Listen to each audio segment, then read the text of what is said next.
देखिए ये राजनीति है। देखिए ये राजनीति है। देखिए ये राजनीति है। देखिए ये राजनीति है। ये तो हमने आपको एक छोटा सा ट्रेलर दिखाया। ये आज का वो बयान है जो धर्मशाला के विधायक सुधीर शर्मा ने विधानसभा के भीतर दिया, और उस वक्त दिया जब वो कांग्रेस की जो विधायक दल की बैठक थी उससे बाहर निकल कर आए। पंडित जी का नाम मैंने मिस्टर स्माइली रखा हुआ है। मैं खुद व्यक्तिगत तौर पे उन्हें स्माइली भाई करके ही कहता हूँ कि स्माइली भाई क्या हाल है। और सबसे बड़ी खासियत पंडित जी की ये है कि ये हमेशा हंसते मुस्कुराते रहते हैं, चाहे जो मर्जी हो जाए, दुनिया इधर की उधर हो जाए, लेकिन सुधीर शर्मा के चेहरे से स्माइल गायब नहीं होती है।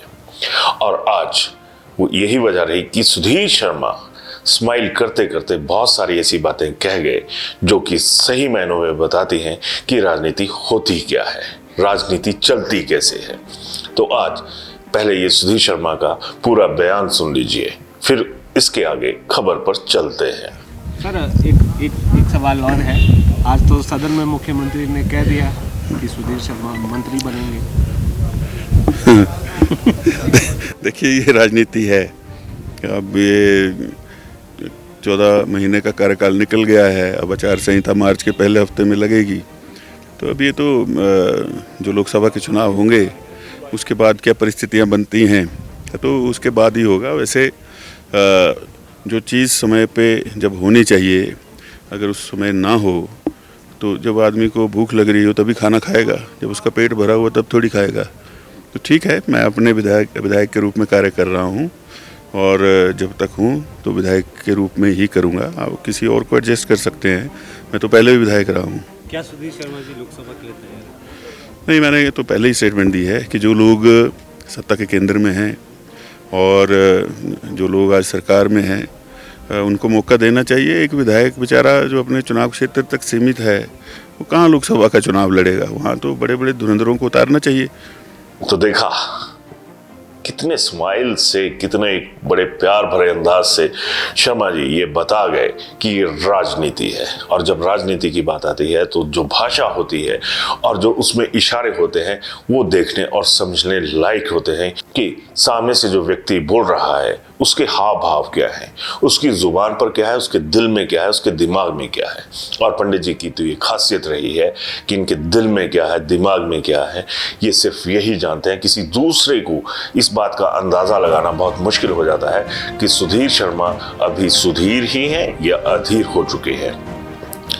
तो आज जब ये बयान सुधीर शर्मा दे रहे थे तो उन्होंने कई बातें बड़े आराम से इशारों में ऐसी कह दी जिससे कांग्रेस भी एक तरह से उलझन में होगी कि पंडित जी ने बाहर जाकर जो कथा सुनाई है उसका भाव क्या है, उसका अर्थात क्या है और उससे शिक्षा क्या मिलती है।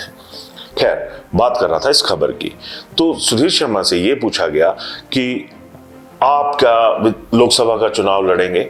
तो सुधीर शर्मा ने बिल्कुल साफ लफ्जों में कहा कि नहीं, मैं तो एक विधायक हूं। और बेचारा शब्द यूज किया कि बेचारा विधायक क्या कर लेगा, कहां घूमेगा, और ये तो चुनाव वही लड़ेंगे जिन्हें सरकार में रुतबा हासिल है। उन्होंने एक तरह से एक बार फिर लोकसभा चुनाव कांग्रेस की टिकट पर, जिस पार्टी में अभी फिल वक्त वो हैं, उसके टिकट पर चुनाव लड़ने से साफ इनकार कर दिया।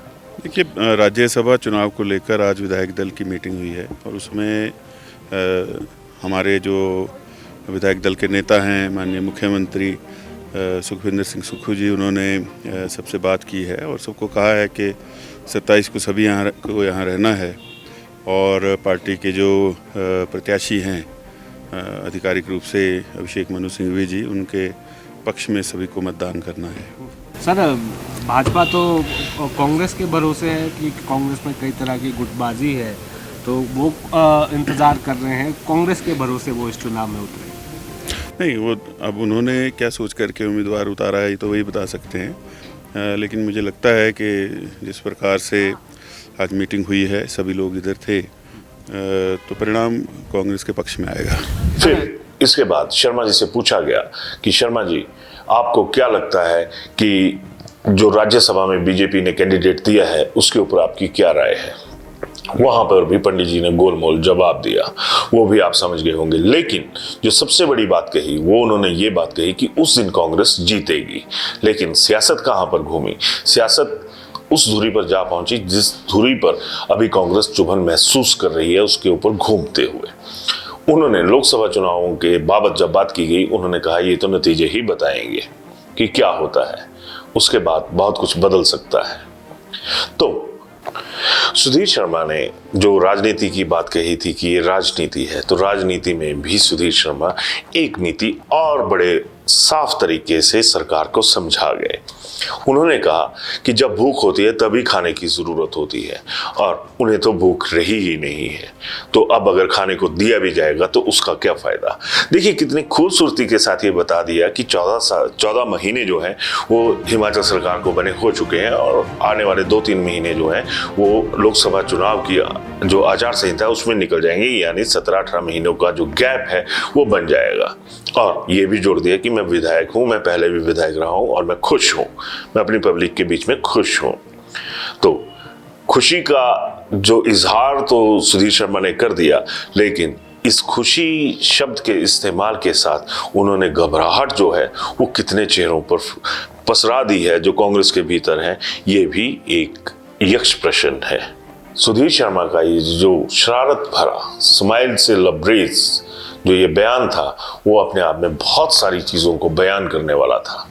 पंडित जी एक बार फिर हंसते हंसते उस रास्ते को भी काट गए जिस रास्ते पर अभी वो चल रहे हैं, यानी सरकार उन्हें भाव दे या ना दे, तो उन्होंने भी जो सियासत की जो मंडी होती है उसमें कांग्रेस के भाव को एक तरह से स्थिर जरूर रखा, लेकिन एक इशारा ये भी दे दिया कि लोकसभा चुनावों के नतीजे जो हैं उससे स्थिरता या अस्थिरता का जो माहौल बनता है वो उसके बाद तय होगा।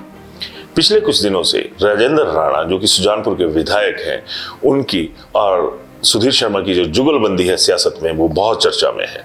और जब दो व्यक्ति चर्चा में चलते हैं या कोई भी व्यक्ति चर्चा में आता है तो मीडिया का भी ये रहता है कि खबर तो यहीं से निकलेगी, तो वो लोग भी उनका पीछा करते हैं।